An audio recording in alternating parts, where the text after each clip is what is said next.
Hello guys, आपका बहुत बहुत स्वागत है। हम बात करेंगे इसमें एक्यूट किडनी फेलियर की। तो एक्यूट किडनी फेलियर या इसको कह सकते हैं एक्यूट किडनी इंजरी या कह सकते हैं एक्यूट रीनल फेलियर। तो इसको गाइस कई नामों से जानते हैं। इसमें जो किडनी होती है, जो विक होती है, वो ख़राब हो जाती है। एक्यूट का मतलब बहुत ज़्यादा ख़राब हो चुकी है। तो इस तरीके से सबसे पहले हम देखेंगे किडनी को। तो किडनी है क्या? तो ये गाइस किडनी के जो अलग अलग पार्ट्स हैं आप देख सकते हैं यहाँ पे। यूरेटर है, रीनल पेल्विस है, रीनल वेन है, रीनल आर्टरी है। तो गाइस सबसे पहले जो रीनल आर्टरी से ब्लड जाता है और फ़िल्टर होने के बाद, पूरा छन जाने के बाद, अल्ट्रा फिल्ट्रेशन होने के बाद, परानिस्पंदन होने के बाद वेन के ज़रिए ब्लड बाहर निकलता है। और ये ब्लड जो होता है हार्ट में जाएगा तो इन्फीरियर वेना केवा के ज़रिए हार्ट का राइट साइड इसको रिसीव करता है। ख़ासतौर से राइट एट्रियम में ये ब्लड वापस जाता है। तो गाइस इस तरीके से, लेकिन जब किडनी ख़राब हो जाती है तो किडनी करती क्या है? किडनी जो होती है गाइस अल्ट्रा फिल्ट्रेशन करती है, खून को छानती है। खून से टॉक्सिन, जहर, विष और अशुद्ध पदार्थ, एसिड बेस बैलेंस यानी कि अम्लता और क्षारीयता को बैलेंस करती है। जो भी हम दवाइयाँ खाते हैं, ख़ासतौर से जो एलोपैथिक, होम्योपैथिक जो भी चीज़ें होती हैं, उसको न्यूट्रलाइज करती है, उसको बॉडी के लायक बनाती है और टॉक्सिन को बॉडी से बाहर निकालती है यूरिन के ज़रिए। यूरिन का फॉर्मेशन करके, मूत्र का निर्माण करके शरीर से इसको बाहर निकालती है। तो इस तरीके से आप इसकी क्राइटेरिया को देख सकते हैं। सबसे पहले किडनी करता क्या है? तो सबसे पहले रेगुलेशन ऑफ फ्लूइड बैलेंस, जो बॉडी में फ्लूइड है, जो जितने भी फ्लूइड्स हैं उसको बैलेंस करता है। उसके बाद ब्लड प्रेशर को बैलेंस करता है, यानी कि बीपी को बैलेंस करता है। उसके बाद एसिड बेस को भी बैलेंस करता है। उसके बाद जो बॉडी में जितने भी टॉक्सिन, जितने भी प्रकार के जहर हैं, उसको शरीर से उत्सर्जित कराता है, मूत्र का निर्माण करके उसको जल में घोल करके शरीर से निकलने के लायक बनाता है। उसके बाद कुछ चीज़ों का, कुछ विटामिन का और कुछ हार्मोन्स का प्रोडक्शन भी करता है, जैसे कि विटामिन डी है और एरिथ्रोपोइटीन है। तो इस तरीके के विटामिन का ये प्रोडक्शन भी करता है। ये रीनल के ज़रिए होता है या किडनी के ज़रिए होता है, ये विक्की के ज़रिए संभव होता है। अगर किडनी फेल है तो इसका मतलब, अगर किडनी फेल है गाइस, तो इसमें जो है फ्लूइड का बैलेंस एबनॉर्मल हो जाएगा, सही से नहीं होगा। ब्लड प्रेशर सही से नहीं होगा, आगे पीछे हो जाएगा, कम ज़्यादा हो सकता है। एसिड बेस बैलेंस या कह सकते हैं जो इलेक्ट्रोलाइट बैलेंस होते हैं वो बहुत ज़्यादा या कम हो सकते हैं, जैसे हाइपर कैलेमिया या हाइपोकैलेमिया जैसी सिचुएशन, हाइपर कैल्सीमिया जैसी कंडीशन, हाइपर नेट्रीमिया जैसी कंडीशन, हाइपोनेट्रीमिया जैसी कंडीशंस आ जाएंगी। उसके बाद बॉडी में टॉक्सिन बढ़ने लगेगा। जो जितने भी बॉडी में टॉक्सिन बढ़ेंगे वैसे वैसे शरीर के लिए दिक्कत बढ़ती चली जाएगी। और विटामिन डी का और एरिथ्रोपोइटिन और भी बहुत सारे केमिकल हैं जिसका प्रोडक्शंस एबनॉर्मल हो जाएगा, कम हो जाएगा या बहुत ज़्यादा हो जाएगा। तो अब दूसरे स्लाइड में हम देखते हैं एक्यूट किडनी इंजरी को। तो एक्यूट किडनी इंजरी क्या है? जब किडनी एक्यूट बहुत ज़्यादा ख़राब हो जाए, उस दशा में कुछ पैरामीटर जैसे सीरम क्रिएटिनिन की जांच करेंगे तो 48 घंटे में मतलब कि 0.3 मिलीग्राम पर डेसीलीटर या 26.5 माइक्रोमोल पर लीटर, इससे ज़्यादा होना चाहिए सीरम क्रिएटिनिन। तो ये सेंसिटिविटी है। तो उसके बाद है सीरम क्रिएटिनिन, जब 1.5 यानी 1.5 टाइम्स या मोर देन बेसलाइन होता है 7 दिन के अंदर, तो ये भी किडनी फेलियर को दिखाता है। मतलब दिखाता है कि ये क्या है, इंजरी हो चुकी है। और जब यूरिन का वैल्यूम, ये मतलब बहुत सिंपल सा है, काफ़ी इजी है और ये आप भी कर सकते हैं। यूरिन का वैल्यूम लेस देन 0.5 ml पर kg पर घंटे के हिसाब से होता है, वो भी 6 घंटे में। तो इसका मतलब है कि किडनी डैमेज हो रही है, किडनी धीरे धीरे एक्यूट फेलियर की तरफ जा रही है। तो गाइस हम इसके अगले पैरामीटर को देखते हैं। तो सबसे पहले आप इसमें यहाँ पे देख सकते हैं। तो किडनी है क्या चीज़, ये करती क्या है?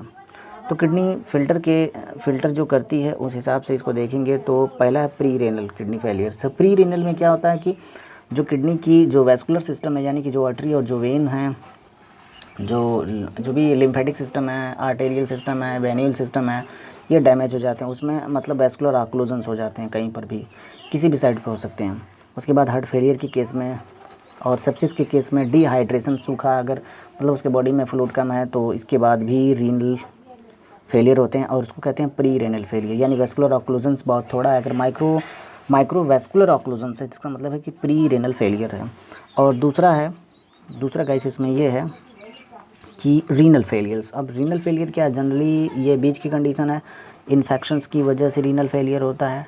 बॉडी में टॉक्सिन बढ़ गए हैं, रीनल फेलियर हो गया। इन्फ्लेमेशन हाई हो गए हैं तो रीनल फेलियर हो गया। और ड्रग्स हम ले रहे हैं तो रीनल फेलियर हो गया। तो इस तरीके से। और जो तीसरा है पोस्ट रीनल फेलियर। यानी पोस्ट का मतलब होता है बाद, प्री का मतलब होता है पहले। तो पोस्ट रीनल फेलियर का मतलब जब सर्वाइकल कैंसर हो जाएगा तो इसमें पोस्ट रीनल फेलियर हो गया है, या अगर मेल की बात करें प्रोस्थेटिक बिनाइन हाइपरप्लेशिया, तो या बिनाइन प्रोस्थेटिक हाइपरप्लेशिया अगर हो गया मेल में, पुरुषों में होता है, ये यूरिथ्रा में होता है, तो वहाँ पर भी पोस्ट रीनल फेलियर हो गया है। अगर यूरिथ्रल में स्ट्रक्चर बन चुके हैं तो इसके बाद भी मतलब पोस्ट रीनल फेलियर हो गया है। और उसके बाद अगर यूरिनरी कैल्कुली है तो इसमें भी मतलब कि पोस्ट रीनल फेलियर हो चुका। उसके बाद रेट्रोपेरिटोनियल्स अगर इसमें फिब्रोसिस हो गया तब भी ये पोस्ट रीनल फेलियर की कंडीशन हो चुकी है, किडनी के अंदर, रीनल के अंदर, विक के अंदर गाइस। तो इस तरीके से आप देख सकते हैं यूरिन आउटपुट एक अच्छा मेथड है। यूरिन आउटपुट के ज़रिए आप जान सकते हैं, बहुत ही ईजी। तो इसके 3 वे बताए गए हैं, पहला, दूसरा और तीसरा। पहला क्या है, देखिए 6 घंटे में इसमें कोई भी कर सकता है। आप मतलब एक पॉलीथीन की मदद ले करके, या कोई ऐसा ग्लास हो जिसमें ml का सिंबल बना हो, तो उसमें क्या है 6 घंटे में अगर पहले तो व्यक्ति का वेट नाप लेंगे कि कितने केजी का व्यक्ति है, 50 किलो का, 60 किलो का, जो भी है। उसके बाद हम टाइम देखेंगे कितने घंटे में वो कितना मूत्र उत्सर्जित करता है, कितना टॉयलेट करता है। तो उसको हम पॉलीथीन के ज़रिए या उसमें हम उसको रखते हैं और उसको हम वहीं पे नाप लेते हैं कितना ml हो रहा है। तो अगर 6 घंटे में लेस दैन 0.5 ml पर घंटा पर केजी पर घंटा के हिसाब से 6 घंटे में हम देखेंगे, अगर ऐसा आता है तो इसका मतलब हाई सेंसिटिव है। दूसरा 12 घंटा में हम देख सकते हैं। 12 घंटा में क्या मतलब क्या है कि 12 घंटे में व्यक्ति जितनी बार भी मूत्र करता है हम उसको इकट्ठा करेंगे और इसकी वैल्यू मतलब कि लेस दैन 0.5 पर ml पर केजी पर घंटे के हिसाब से 12 घंटे में इकट्ठा करेंगे तो 0.5 से कम होनी चाहिए। तो इंजरी मतलब कि उसमें इंजरी हो चुकी है, मतलब कि किडनी में इंजरी हो चुकी है, चोट लग चुकी है, वो डैमेज हो रहा है। और तीसरा है जो हाई सेंसिटिव है, ये भी मतलब कि इसमें देख सकते हैं 24 घंटे में, अगर 24 घंटे में लेस दैन 0.3 ml पर केजी पर घंटे के हिसाब से 24 घंटे में जितना मूत्र इकट्ठा होगा, अगर इस पैरामीटर पे आ रहा है तो टेस्ट पॉजिटिव हैं और इसका मतलब है कि किडनी डैमेज है और ये एक्यूट किडनी फेलियर को शो करता है, दिखाता है गाइस।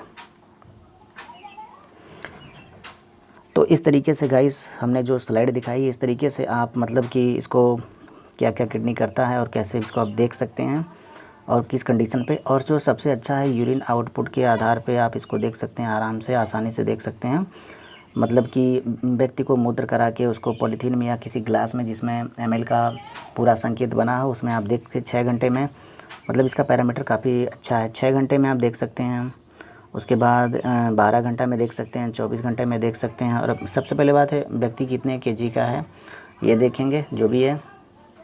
तो इस तरीके से आप इसको कैलकुलेट कर सकते हैं। वैसे इसके बाद सीरम क्रिएटिनिन का भी नंबर आता है। आप सीरम क्रिएटिनिन से भी जांच करा सकते हैं लैब में, जिसके ज़रिए पूरा कंफर्म हो जाता है। तो ये गोल्ड स्टैंडर्ड डायग्नोसिस होती हैं। तो इस तरीके से व्यक्ति को समझा जा सकता है कि उसमें रीनल के फंक्शन क्या हैं। तो गाइस अगर किसी में मतलब कि अगर किसी पुरुष में, मेल में, अगर मान लो यहाँ पे अगर सर्वाइकल कैंसर्स या ये वुमन में होता है, फीमेल में होता है, अगर बिनाइन प्रोस्थेटिक हाइपरप्लेशिया मेल में हो गई है तो इसका मतलब कि पोस्ट रीनल फेलियर हो सकता है।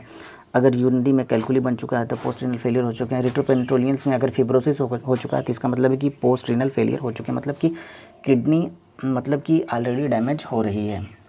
और तो इस तरीके से आप इसकी कंडीशन को जान सकते हैं और आसानी से आप कैलकुलेट कर सकते हैं, देख सकते हैं। थैंक यू दोस्तों।